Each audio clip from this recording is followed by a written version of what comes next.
Hello, how you doing? Welcome back. This is Ridcully's book review. Today I'm going to go over one of my favorite books. Start with my favorite series of books. It's the Koban series. Stephen Bennett. He's kind of a new author. I think they're the only books that he has out. These are some of my favorite books. A lot of it's because of the gene modifications. I think I put it in the category of science fiction, not really space opera. A little bit of space opera, but science fiction. And the gene modifications in the book are real goals and real possibilities in theory that humanity will be able to do someday with genetics. And he brings up some of the possibilities and some of the the things that we'd be excited about doing. Stronger, faster, live longer, healthier. Bones that don't break, organs that don't fail. Getting older, it's definitely something that maybe that's one of the reasons why I love these books so much. It is, I don't want to die. The idea that medical science could someday maybe make our bodies much stronger, much better than they are now. And this series of books touches on that and how a race, the Kobani, have an alien threat that forces them into gene modifications. And so before I get into any of the spoilers, I just say the series is definitely one you should buy. I have a lot of problems with getting my friends to read these books. It starts out really slow. It starts out with some interplay between the Captain Murakami and his crew. I guess I ought to warn you at this point with spoilers. If you wanted to watch a little bit, just get my opinion. It's an awesome book. Read it. From here on, for the rest of this review, I'm going to be talking about specifics of the book. So turn it off if you haven't read it. If you have read it,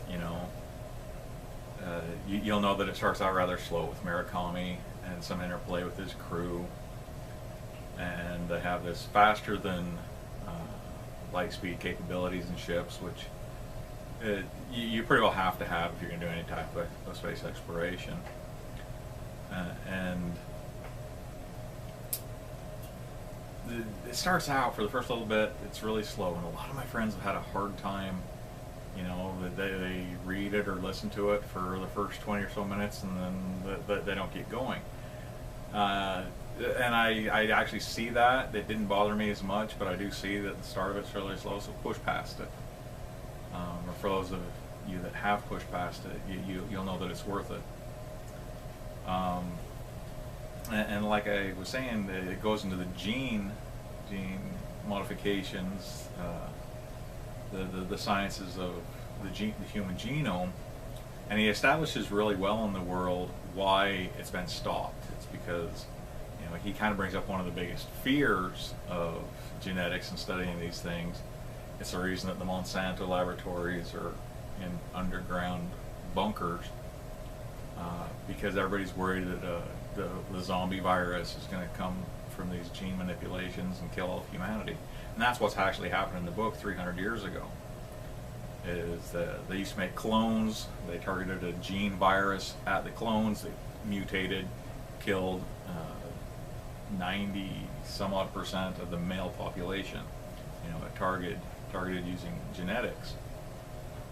And so all of the human race is recovering from this gene war, and so it's a huge taboo, and it's in part of the religion. The religions say not to, that it's evil, it's against God, which historically is a powerful thing. Debatable on once you get into a more educated, more enlightened society, how strong religion will be. Good chance it'll still be extremely strong, and in these books it is, and that works. It's believable.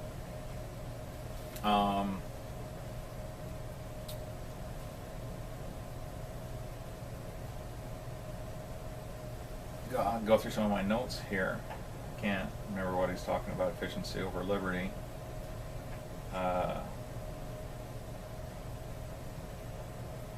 Anyhow, he comes into this system, and the system's all gone. The space station they're heading to is gone, and the Crawl. They don't know the Crawl yet, but the alien race, the Crawl, you know, has attacked the space station. And right at the start, you know, it bugged me. It was a Robert Jordan moment, because he's coming in and they're in doubt on how safe the system is. Like, nobody's responding from the space station.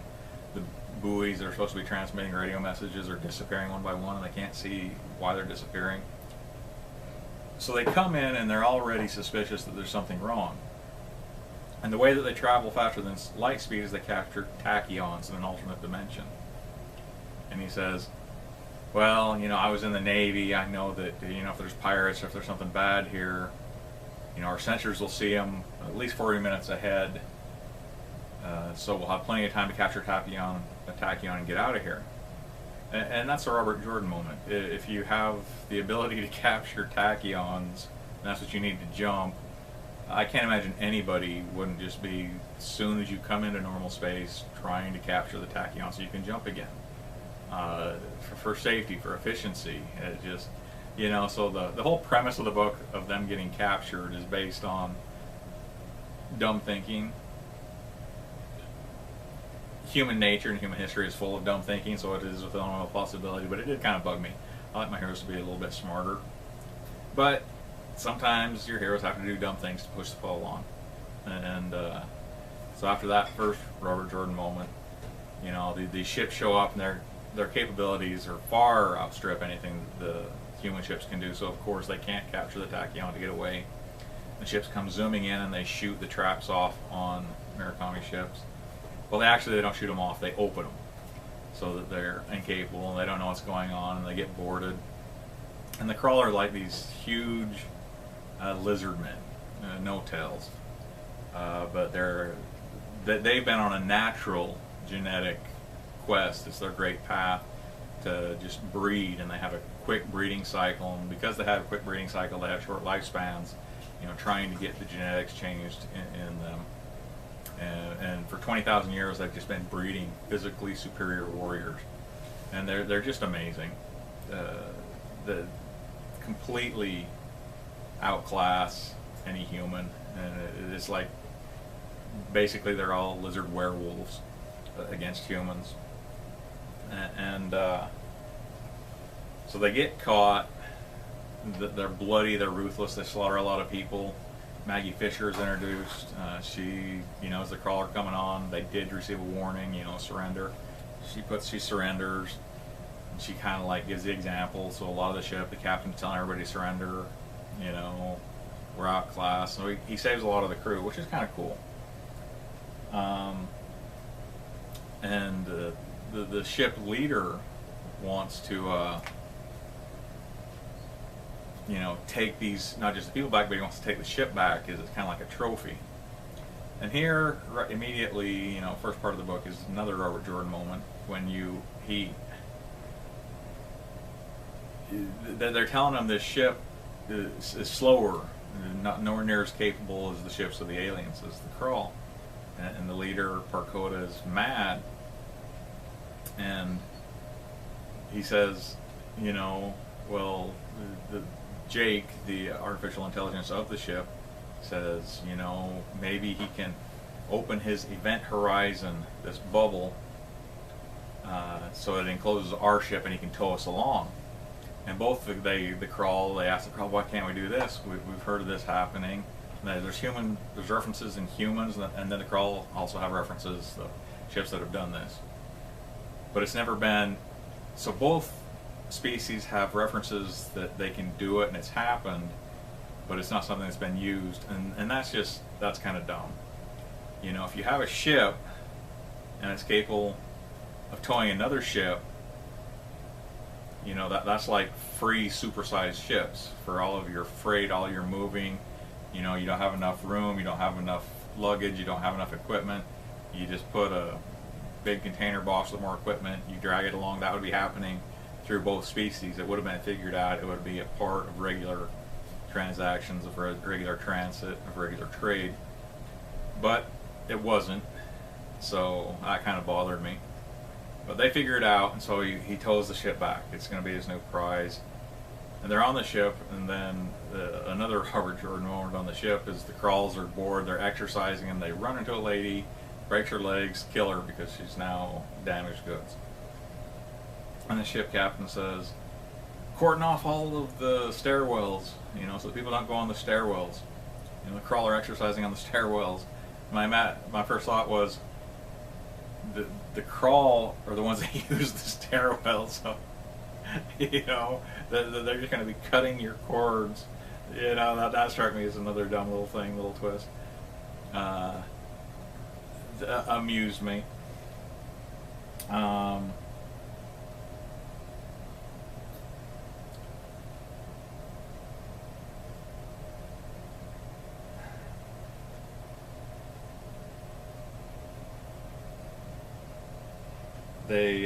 They finally land on Koban, and it's a planet 1.5 the gravities of Earth. Everything, even the bugs, they have huge dragonflies that, like poisonous stingers, 3 or 4 of them will suck all the blood out of a human in a matter of seconds. Extremely dangerous planet. The Krall are wanting to live there. They first get there, and nobody will help them. Everybody, all the other humans that have been captured before, are complete asses. And it kind of bothered me that nobody would help them. They wouldn't even give them guns, wouldn't help them at all. But then you find out that the Krall have been using humans as guinea pigs and test subjects because they're thinking about just exterminate them as pests, or if they want to, in there they can use them in their great path to improve their genetics and become better warriors and use them as an enemy to fight. And so when he does portray that there's been a complete breakdown of the human captives. Anybody that was a leader was put out to fight, so there's no leaders. What's left, presumably, are, what's the word, your non-leaders, the people in society that are more cowardly or are hiding, you know, won't step up, less honorable. So it does kind of make sense, and it makes you angry at them, which you're supposed to. I thought that was pretty cool. Another, I've even got it marked down as the next Robert Jordan moment. It is, he's got 700 people on the ship that they're trying to move down from the tarmac, and these skeeters and the big wolf bats are attacking. They're trying to get him into the dome, and he says, you know, that they're bringing them down in groups. And after an hour, they've moved 300 people. I try to think of some of the planes that I've been on that hold over 700 people, and if you made me wait for an hour to get off the plane, I would be so mad, and it just wouldn't make any sense. But for some reason, it's taking hours and hours and hours to get the people off the ship and into the dome, and that didn't make sense. But it's set up so that more fights could happen. That they cut the engines away because they want this as a prize, and the other prizes have just been hit by missiles so that they can't be used. But everybody on this ship are geneticists, and the space station that they were going to, you know, was to do outlaw genetics, you know, far away from human space, so it was kind of like a hidden laboratory experiment. And all their equipment's on the plane. And they realize, you know, they've been told and warned that they're going to be somebody they're going to be used for these fights. But anyway, they're trying to save the ship. Not only that, they want the AI, they want their equipment, they want their shops. They know, you know, the more resources you have, the better you're going to be able to survive. So they're cutting the engines away so they can prove that you don't have to blow up this ship. It won't ever leave. You know, you can leave it on. We can use just the, like, you know, run an extension cord or whatever from the building. Use the reactors that we have for electricity. And they said, you know, they kind of agreed to it, and so they're dropping these engine parts, and then they're stopping, you know, the cutting and everything to grab the engine parts and pull them away. And I just can't figure out why you would take the time to pull them away if you're just dropping them. You know, moving them away is going to be the same purpose as if they were just in a big pile underneath. But anyway, you know, everybody writes or does stuff like that. They get into the dome and they finally get everybody in. A couple of people die, a couple of people are attacked. And a hostile welcome. Like I say, everybody, most people that are left are less honorable. And it turns out that it's a lottery system. And Thaddeus Greaves is like the only person left that's been through one of these trials. And if you make it through alive, you have immunity. You know, the crawl won't kill you, you don't have to fight again. He's like the only person that's left in the dome. And a lot of the people in the dome, they're selfish, they're mean, they'll attack and kill you, take your stuff. You know, it's a breakdown of society. Back to a more might makes right, you know, that happens when society, you know, breaks down historically. Except, you know, science fiction in the future. And the lottery, it turns out, is that they establish everybody, and they're going to have people come and help them set up their laboratories and try and get things work. And then everybody that comes and help them all of a sudden comes up in the lottery for the next fight. So it's obvious mathematically that somebody's manipulating the lottery. And it kind of bothered me, you know, Murakami, because they've got some of the genes ready to use, and he's just like, I'm gonna, you know, it's too bad that you guys are gonna go. I'm gonna tell you what, I'm gonna go with you, which is kind of cool and honorable and as a leader and everything. But at the same time, I was thinking, you know what? It's obviously that it was rigged. You gotta fight and tell everybody it's rigged. It's obviously rigged. This is BS. You're gonna redo this. And the excuse was, well, no, it was done. They're going to do it. And it's just kind of like, that's not just, you know. But they go with it. And I could. He never even tries. He just says they won't do it. And I just like, he should have tried. You know, at least let the people know that I show them I'm going to bat for you. I'm going to argue for you. Maggie and Dylan's another one of the researchers. They have this constant thing through it where she's always hitting him in the crotch or hitting him in the head, and it's supposed to be, you know, this interaction. But the problem is hitting your friends in the crotch is really fun if you're 6 years old or you're a rugby player. But I guess it could be fun for genetic scientists too. I don't know any genetic scientists, but it's an interaction through the entire series that I just never liked. You know, at one point she actually shoots him with a stunner, you know, when he makes a smart aleck comment. And it's kind of a setup as, and then he never really retaliates the same way. He sets her up as somebody that can get away with extremely rude and even violent acts with no repercussions, and it wasn't funny. It wasn't funny any times it happened. I didn't like that part. They finally get to where they're going to go out, and he has got a couple of the gene mods for a higher metabolism and some heat adaptation because it's a really hot planet. And they go out into the fight, and the fight's really cool. I like the fight. They get in spider holes.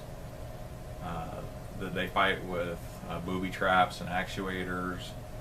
Hardly any of the rest of the group will come and help them. And it kind of made me think about the morals of, you know, there's only the two of them that took the gene mods, but these gene mods make you so much physically superior. And they don't offer them to anybody else that's going out. And, you know, the doctor, I can't remember who it is,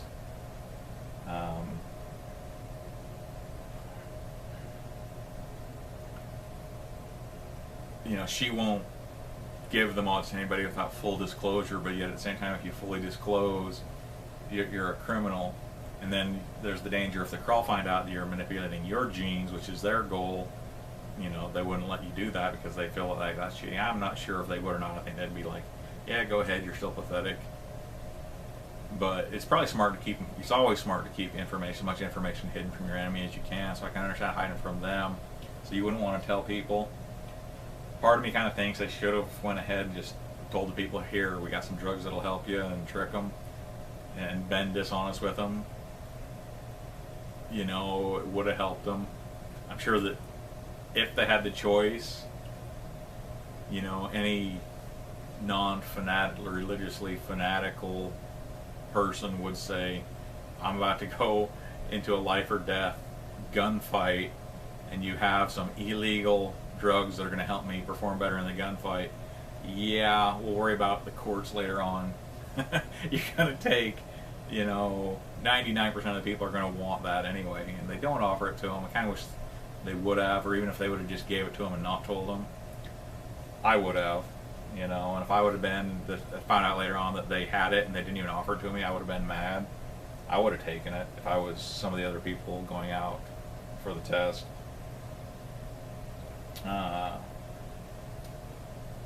It was Aldry said she wouldn't give people. I thought, you know, you're being altruistic, you're being dumb. This is necessity. This is fighting for your life.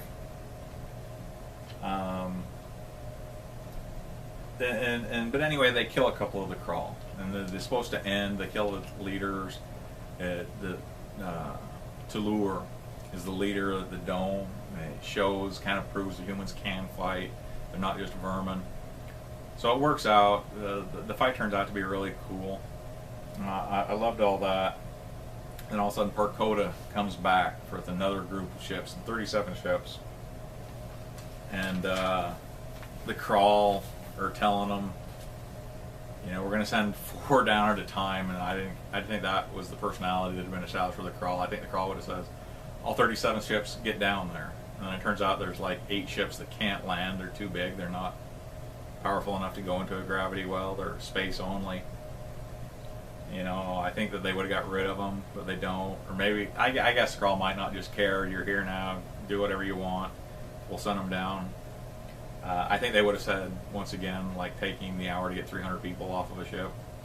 I think the crawl would have just says, everybody down now. You know, if you crash, oh well, we don't care. But over the next couple of days, the people get down. Koban finds out that it's been proven that humans are capable of fighting. They're going to start the fight. They're going to start the war with humanity. But they made a promise to everybody. And there's some manipulations and some infighting and some silly logic that's used why they just don't blow up the ships with the people on them, which is what they're going to do. And Murakami says, you know, you need to use this politically, saying, you know, you will disrespect the planet. And then he does acknowledge in the book that there's, you know, other things that they probably, the leaders could have done. They have these little jump holes that can make a little black hole, which is kind of another plot hole that I was thinking, you know, it leaves the black hole and they're dangerous. In my mind, I was thinking, you know what? That'd be like the best defense of your planet, is if you just had those all around your planet, put millions of them out there, so that if anybody comes in and they don't come in the exact path that, you know, you tell them to, or you set up for them, they're flying into these little black holes and their ships are completely destroyed. But those black hole generators get used the one time to like hide the space station and get rid of the bodies at the start, and then I don't think they're ever used again. But I think that would be like the best defense system. They're like the perfect mines. Once they're there forever. The people that come in the ships never actually saw the crawl. They were towed in this thing that was just barely discovered and left there. So when they get down there and they get helped in, they have this kind of disbelief of how powerful the crawl are. So it sets up a distinction between the original people that fought and the people that have been fighting, and these huge influx of people. And I thought that was cool because it establishes why you would have different political, you know, thoughts, and if humans don't experience it or see it, it's hard for them to believe other people. And so it would establish the two different groups.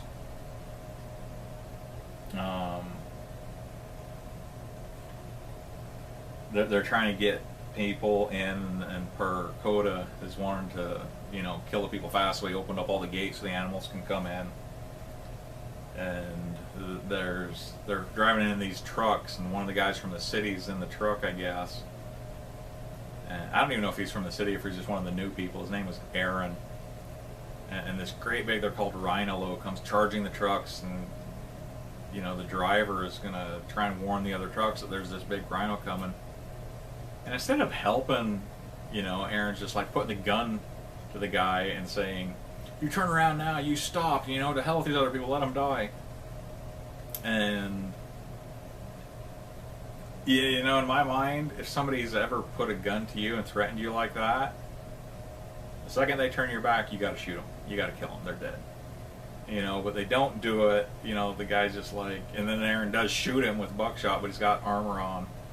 And then Aaron gets killed by the rhino, which is kind of justice, but I just kind of like thinking, you know what? I'd be like, all right, turning around, but the minute Aaron turned his head, I would have shot him.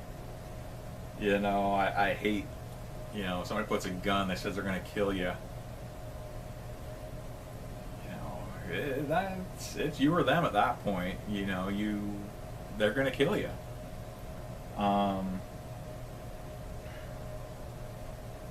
Oh, and that was the other thing, is Aaron shot him, and if he only had buckshot in his gun, even though they've got these big casts, they got these big, huge rhino, they got the rippers that have already killed a few people, and you're driving around with birdshot in your guns. No, you're going to have explosive rounds, you're going to have armor piercing, you're going to have the most powerful rounds you got. I mean, you might have buckshot, and it might even be the first things in your gun, so I guess, you know, now that I say that out loud, yeah, that's believable. You know, because the skeeters, the great big scorpion skeeters, the great big things are there, but, you know, it says they didn't even have any of the more powerful bullets. But anyway, they, you know, you would definitely have the more powerful rounds with you at least. And they decide that, you know, they made a promise that they weren't going to kill the humans, they let them come down on their ships, but they're going to leave them in a sense that they're all going to die anyway. So they've opened the gates. The animals, the dangerous animals, are coming in, and then they tell the warriors basically to go around. They have these disruptor little tools for 122 feet. You know, they'll disintegrate a 4-inch circle, breaks any substance into its most basic elements, any bonds pretty well into, you know, and so it turns into gas, turns into dust as it breaks apart, and to go through and anything that's powered throughout the entire thing. And because they have the AI, they manage to keep their ship, they kind of know it's coming, so they've been able to hide some of their fusion bottles. They figured out how they got these tachyons that they'll be able to pull power from and restart and get some electricity and get some things. And so the crawler run around killing everything with power till, you know, so the humans will die quicker. But, you know, they're so disdainful of the humans here, they're going to die even if they did have the power. They don't do a very good job, and then the crawler will leave. And I thought that was really cool because it's very believable. The crawler setup is, even though they have all these really powerful tools, they're really barbarians at heart, and their mentality is that of a barbarian. Just disdain for lower creatures, disbelief that lower creatures can be a threat, that they'll even survive. So that was really well. I love that part.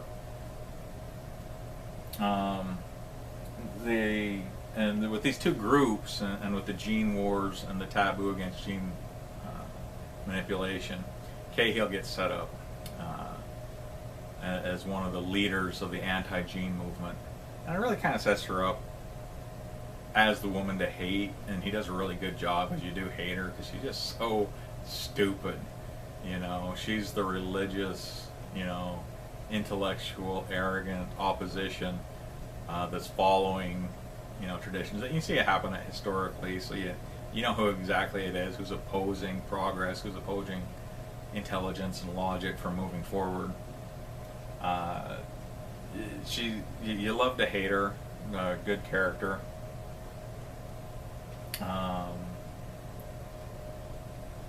And there's all these, like 20,000 people that came in the new group of people, and it establishes that a lot of them are following Cahill and are at least scared, intimidated of the gene manipulations. It kind of comes out that they are manipulating genes after the Krulls leaves, so it separates them, the two groups. And but the group that's physically capable of living on this, you know, 150% gravity planet with these wild animals are the ones that are using gene manipulation to become stronger, faster, smarter, faster metabolisms, heat adaptation. And they're the ones going out and doing all the work and doing all the hunting to support. So it kind of sets up the whole, you know, is it just to have these group of people telling you how horrible you are, but you are the labor force keeping them alive? And once again, historically, that's happened over and over again. So really well written, a fun part of the book.